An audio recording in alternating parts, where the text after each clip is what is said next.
14-мартка карата күндүн маанилүү жаңылыктары. Чүй облусунда былтыр ноябрда дайынсыз жоголгон адамдын сөөгү табылды. Аны өлтүрүүгө шектелип, өгөй уулу жана анын доосу кармалды. Бул тууралуу Чүй облустук милициясы билдирди. Милициянын маалыматына караганда 12-мартта Токмок лесхоз Кегети жолунун чыгыш тарабында таштар менен көмүлгөн адамдын сөөгү табылган. Анын зордук зомбулук менен өлтүрүлгөнү аныкталган. Маркум буга чейин жарандык жубайынын арызынын негизинде дайынсыз жоголгон катары изделип жаткан. Бул факт боюнча адам өлтүрүү беренеси менен кылмыш иши козголгон. Кылмышка шектелип 29 жаштагы өгөй уулу доосу менен кармалды. Шектүү доосу менен өгөй атасынын үйүндө болушкан. Кийин келишпестиктен улам маркумдун денесине жаракат келтирип, унаага салып кетишкен. Кегети капчыгайына алып барып бир нече жолу бычак сайышкан. Сөөктү таштар менен жаап качып кетишкен деп жазылган маалыматта. Кармалгандар убактылуу кармоочу жайга киргизилип, тергөө иштери уланууда. Баткен облустук администрациясы 14-мартта Достук айылынын эли үчүн чет булакта турак жайлардын курулушу башталганын билдирди. Маалыматка караганда, ар бир курулушка 10 сотуктан жер бөлүнүп, жалпы 179 үй курулат. 3 бөлмөдөн турган үйлөрдүн курулушу күз айларына чейин бүткөрүлөт. 27 февралда Жогорку кеңештин комитеттик жыйынында Камчыбек Ташиев Баткен районундагы Достук айылы жаңы салынган үйлөр менен кошо толугу менен Тажикстанга өтөөрүн билдирген. 5-мартта Жогорку кеңештин депутаты Султанбай Айжигитов парламентте Достук айылын берүүгө каршы чыккан. Мындай билдирүүсүнөн кийин аны Ыйман Нуров фракциясынын мүчөлүгүнөн чыгарып салышкан. Айжигитовдун пикирине президент Садыр Жапаров да жооп берип, депутатты манипуляция жасоого айыптаган. 6-мартта Достук айылынын эли чет булак аймагына көчүрүлөөрү маалым болгон.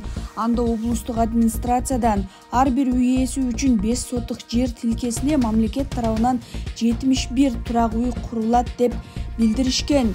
Кийин облус башчысы Айбек Шаменов менен Достук айылынын тургундары менен жолугушуудагы видео тараган. Анда эл 5 сотук жер аз деп айтканда, Шаменов аларга орой жооп берген. Кийин президент облус башчысына оозеки эскертүү берген. Шаменов Достук айылынын элинен кечирим сурап, жердин аянтын чоңойто турганын билдирген. 13-мартта Бишкекте Садыр Жапаров менен Эмомали Рохман кыргыз-тажик чегарасы боюнча келишимге кол коюшту. 13-мартта Кыргызстан менен Тажикстандын президенттери кыргыз-тажик чегарасы боюнча келишимге кол койгондон кийин Садыр Жапаров 1924-жылдан бери чечилбей келген чегара маселеси биротоло чечилгенин билдирди. Президенттин айтымында 19-мартта УКМКнын төрагасы Камчыбек Ташиев кол коюлган келишимди ратификациялоо үчүн Жогорку кеңешке алып чыгып, документтеги ар бир бөлүк боюнча ачык маалымат берет. Ратификацияга жеткенге чейин кол коюлган келишимдеги көп учурларды айтпаш керек, себеби келишимге кол коюла электе бузуп албайлы дедик. 19-мартта Жогорку кеңеште Камчыбек Кыдыршаевич ар бир чарчы метр жер боюнча ийне жибине чейин ачык айкын маалымат берет, деди Жапаров. Президент парламенттин ал жыйынына журналисттерди, коомдук активисттерди, демагогторду, популисттерди жана эл көрсүн эмки шайлоого добуш топтой салайын дегендерди катышууга чакырды. Жапаров алмашылган айылдардын жашоочулар үчүн үйлөрүн таштап кетүү кыйын болуп жатканын түшүнүп турганын белгилеп, Тажикстандын кыргыз тарапка өткөн айылдарынын жашоочуларына деле оор болуп жатканын кошумчалады.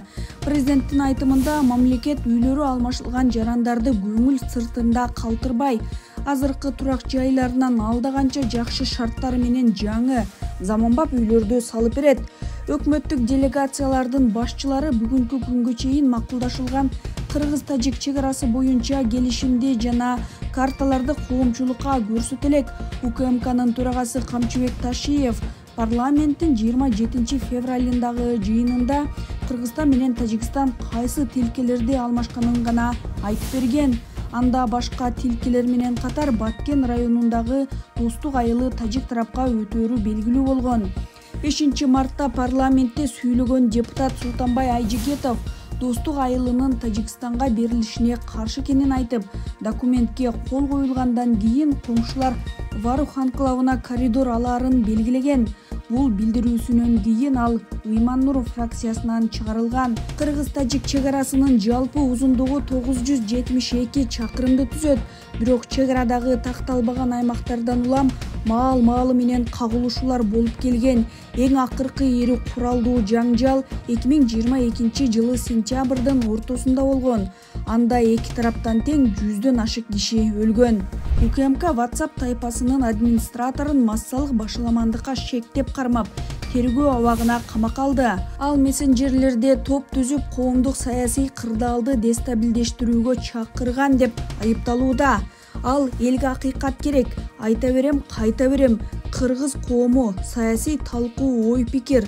Кыргызстан анга баратат. Баткенди берүүсүнө каршыбыз. Баткен боюнча азыркы чек ара келишимине эл каршы аталышындагы WhatsApp топтордун администратору болгон деп жазылган маалыматта. УКМКнын маалыматына ылайык, шектүү 2024 жылдын 17-18 майда Бишкектеги башаламандыкты уюштурууга тиешеси бар. Бирик Кыргыз жана Манас атанын урпактары топторун негиздеп, улуттар аралык кастыкты козутууга үндөгөн материалдарды таратканы айтылды. Учурда бул топтордун башка администраторлор менен катышуучулардын аракеттерине бөгөт коюу иштери уланууда. Март айынын башында Жусуп Ботобаев аттуу Facebooktун колдонуучусун УКМК массалык башаламандыкка шектеп кармаган.